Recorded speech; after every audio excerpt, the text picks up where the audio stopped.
Look, there's three things we got to do starting on day one. Number one, we need to secure the border, and we know how to do that. We've done it before. We had the most secure border of our lifetime under President Trump. And the southern border is the biggest national security vulnerability I've seen in this nation. Even the director of the FBI agrees the southern border is a significant national security vulnerability. I've said it from day one that this is the biggest national security vulnerability I've ever seen. We've had a record number, 3,500% increase in people from on the terrorist watch list being apprehended at the border. We got over 2 million known gotaways, 2 million people we know cross the border. We don't know who they are, where they came from. Having a U.S. citizen child does not exempt you from laws in this country. If we want to send a message, you can enter this country illegally, which is a crime. You can ignore a federal judge's order, deportation. If that's going to be the case, then shut down the immigration court. Doesn't mean anything anymore. Orders don't mean anything. Hello, I'm Rebecca Weber. Welcome back to AMAC's Better for America podcast. Today, I'm honored to have a very special guest, a man whose career has been defined by unwavering dedication to public service, a commitment to justice, and a deep love for this great nation. Tom Homan is the former acting director of U.S. Immigration and Customs Enforcement, with over 3 decades of experience in law enforcement and border security. He's been a prominent voice on the national security front, immigration policy, and public safety, and has been at the forefront of some of the most challenging debates in modern American history. So, Tom, congratulations on your appointment as Border Czar for the upcoming Trump administration. This is a critical role at a pivotal time in our nation's history, from record-breaking illegal crossings to the devastation caused by fentanyl trafficking. What do you see as the most urgent crisis facing our border, and how do you plan to tackle it from day one? Look, there's three things we got to do starting on day one. Number one, we need to secure the border, and we know how to do that. We've done it before. We had the most secure border of our lifetime under President Trump. So day one, we need to end catch and release. We need to secure the border. It's going, we need to put remain in Mexico back in place. There's some things we need to do with the cooperation of the countries. But day one, we're going to take steps to secure the border immediately. At the same time, we're going to start a deportation operation nationwide. And we're going to target right out of the gate. The President Trump's been clear. We're going to prioritize public safety threats and national security threats right out of the gate. That's important. And there's plenty of them to find. We got over 700,000 illegal aliens with criminal convictions walking the streets of this country. We're going to find them and start deporting them day one.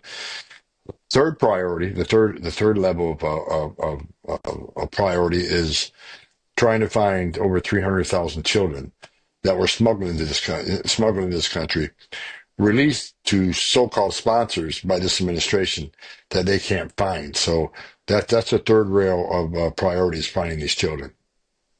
Now, the Mexican government has started to break up migrant caravans that are heading to the U.S. before President Trump takes office on January 20th.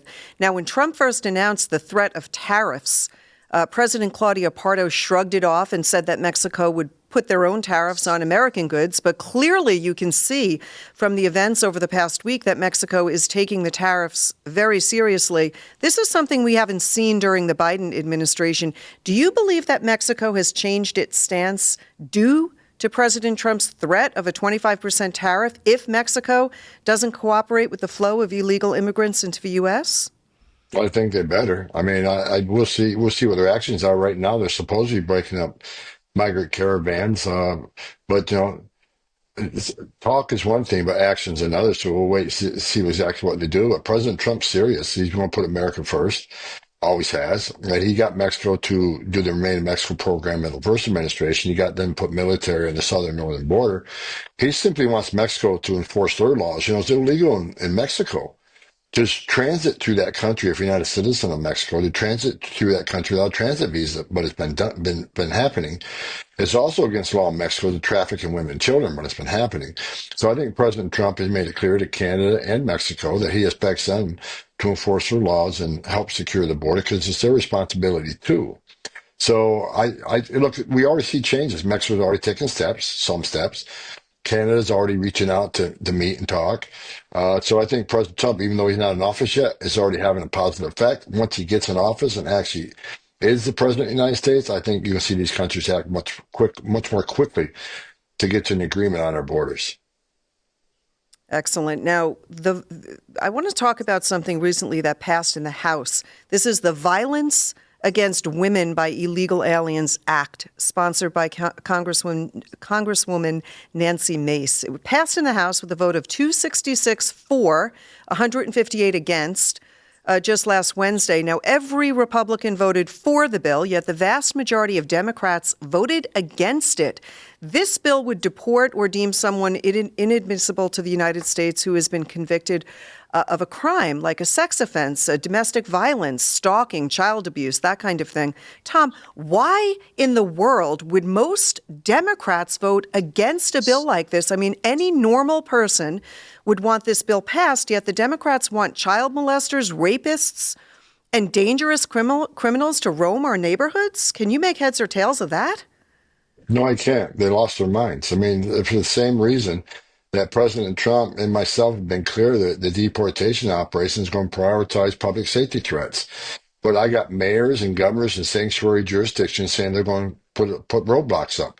They're going to prevent us from doing this. And I'm just shocked that any elected representative, whether it's a congressperson, a mayor, or city councilman, or a governor, doesn't want public safety threats out of our communities. I mean, that's their number one responsibility is protection of their communities and American citizens. So I don't get it. I don't understand it.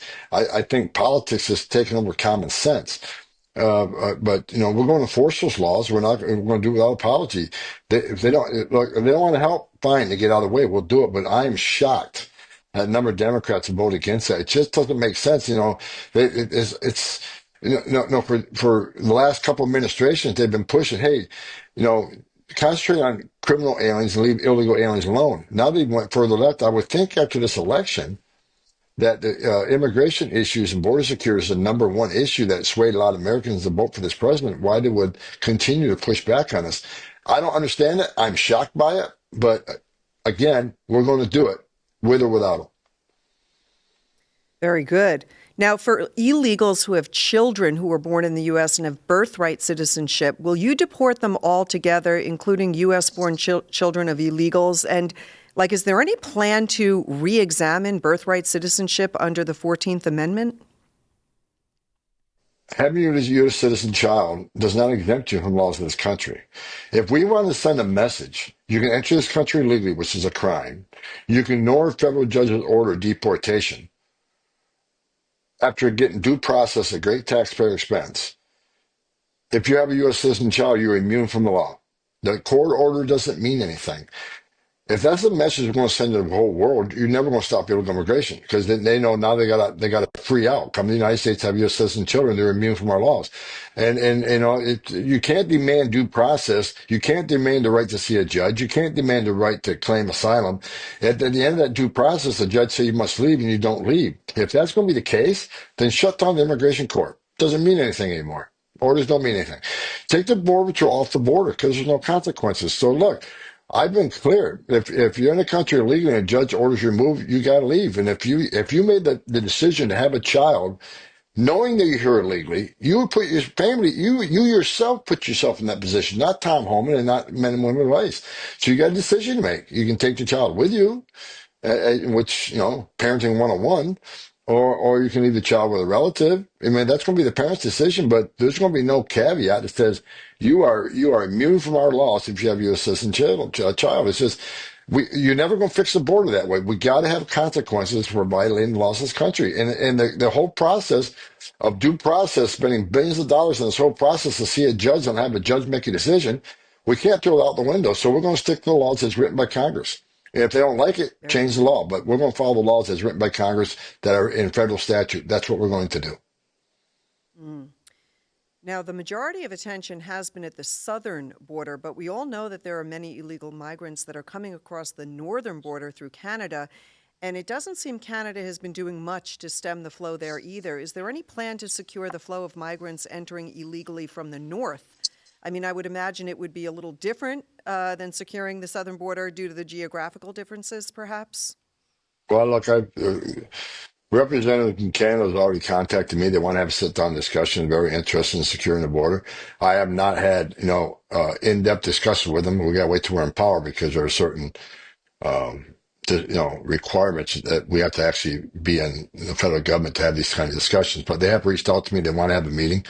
So as soon as we're in, we'll sit down and meet with them. They seem like they're very interested in coming to an agreement on border security because, of course, President Trump threatened them with tariffs also. So they're coming to the table. I mean, I know some of the representatives have met with some of Trump's team down at Mar-a-Lago. I wasn't involved in those discussions yet, but they have reached out to me. They want to sit down. So I'm very optimistic that they want to help us do the right thing and at the same time help themselves. Very good. Now, your appointment as Border Czar is going to mean that all eyes will be on you as you take charge of border security. So realistically speaking, what do you think really can be accomplished in the first 100 days of the new administration? Will we see deportations over the first 100 days and the beginnings of completing a border wall? You're going to see deportation starting day one, but I've been very frank. What we accomplish depends on what we have for resources, right? So we know that Congress was talking about a border bill through reconciliation. There's a one-step method. I mean, one bill or two bills. They're talking about that on the Hill, but I made it clear we will be as successful as the resources given to us. So I always get asked how many deportations are enough. I can't give you that question. I can't give you that answer. 'Cause I don't know how much money I have. How much money do we have for detention beds? How much money do we have for repatriation flights and cross-border removals? How much money do we have to fund teams to go out and look for these people? So I can tell you, day one, we're going to do what we can with the resources we have. We're going to give it 100%. We're going to be off the ground day one. And do what we can with the resources we have. Hopefully, Congress will fund us appropriately in the next few weeks, few months, so we can actually get more done. But all this starts day one. Whatever's there for money and resources, we're going to implement day one as much as we can, as fast as we can, as efficient as we can. But we need more money. Then hopefully Congress, again, listen to the November vote, knowing this is the number one issue for American people. They'll fund us appropriately. One thing I think that many people are overlooking is the fact that many of the people that are coming over to America are from countries like China, Pakistan, Afghanistan. I mean, let's face it, these countries are not friendly to the United States. How vulnerable do you really think we are as a nation for an attack on the inside? We've seen these things happen in the past. Do they present a real imminent threat to America? Absolutely. The southern border is the biggest national security vulnerability I've seen in this nation. Even the director of the FBI agrees the southern border is a significant national security vulnerability. He says he's testified that southern borders, it's going to be a gateway for those from terrorist-related countries who want to come in and do us harm. He says Director Ray says he's more red flags than ever in his career. I've said it from day one that this is the biggest national security vulnerability I've ever seen. We've had a record number, 3,500% increase in people on the terrorist watch list being apprehended at the border. We got over 2 million known gotaways, 2 million people we know across the border. We don't know who they are, where they came from. Border Patrol's arresting people from 180 different countries. Some of these countries are sponsors of terror. So if people don't think a single one of that 2 million gotaway didn't come from a country sponsoring terror, then they're obviously not considering the law percentages. So the intelligence community has been clear. We know there are cells in this country that are just waiting. I know the FBI and the intelligence community is on that, but they're tracking some, but not tracking others. But like you mentioned, China. I don't think 45,000 Chinese males left China without the coordination and approval of the Chinese government. That just don't happen. So yeah, this is a huge national security vulnerability, and that's why I think President Trump made it number one concern, that we got to be prepared. And you can't have strong national security if you don't have border security. We got to know who's coming in, what's coming in, where it's coming in. So that's why it's so important that we secure that border day one. Day one. The rise in fentanyl trafficking and cartel activity is really tearing apart communities. Can you talk about some measures that you might implement to dismantle the criminal networks and stop the flow of deadly drugs across our borders? I mean, these criminal networks are growing. When we secure the border, it's going to help stem the flow of fentanyl. The problem is right now, Border Patrol has been so overwhelmed the last 4 years that most of the Border Patrol agents are no longer on patrol. They're in facilities, making sandwiches and changing diapers, making baby formula, and taking people to hospitals and whole airports. They've been forced into this humanitarian crisis, which takes most off patrol, and which means they're out there national security duty. Uh, and I'm not exaggerating. I say most agents have been pulled from patrol. So once we get back in and secure the border, that means 100% of agents are on the line doing the national security duty and securing that border, which means less fentanyl escapes between the ports of entry. So, and I don't want to get ahead of the president, but I know the president's going to take some action soon after in the office about the criminal cartels.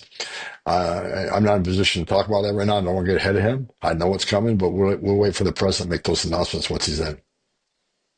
Excellent. Now, states like Texas and Arizona, they're taking strong measures to address the border crisis. I assume you plan to work with these state governments to create a really unified strategy that reinforces national security while respecting state sovereignty, of course. Well, Texas, I already have a close relationship with Governor Abbott, and we'll certainly work close with them to expand upon the success he's had. He's got illegal immigration down almost 80% because of his actions, not any actions from this administration. Arizona, you got a governor there that's not she's an open borders person herself.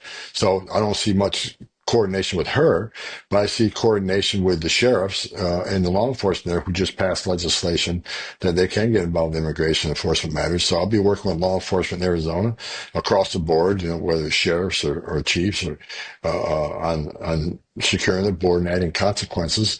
But Texas is in a lot better shape than Arizona right now. Of course, California, I think there's very few in that state willing to sit down at the table and talk about immigration enforcement. Matter of fact, San Diego just passed a super sanctuary law where it's even rougher than the sanctuary law from the state. So there's going to be some pushback from states like California and New Mexico and Arizona. But again, they can either help or get out of the way because President Trump's serious about securing the border, and we're serious about the deportation operation. This is going to happen regardless. It'd be nice to partner with these people since they know public safety threats are going to be our priority. But if they don't, it's not going to stop us from doing what we're doing. It's going to take us longer. It's going to be more work. It's going to be less efficient, but we're going to do it. Well, that's great news for AMAC and AMAC members. We are so passionate about preserving our nation's sovereignty and security. We are so grateful for you, Mr. Tom Homan. Thank you for your candor, your grit, your deep expertise. AMAC members really do applaud all that you're doing to protect the integrity of our borders. So thank you so much for being here with me today. All right. Thanks for having me. God bless you. The Association of Mature American Citizens is the conservative voice for Americans 50 and older. AMAC is fighting for the values that you hold dear. Join today. Together, we can write the course of America.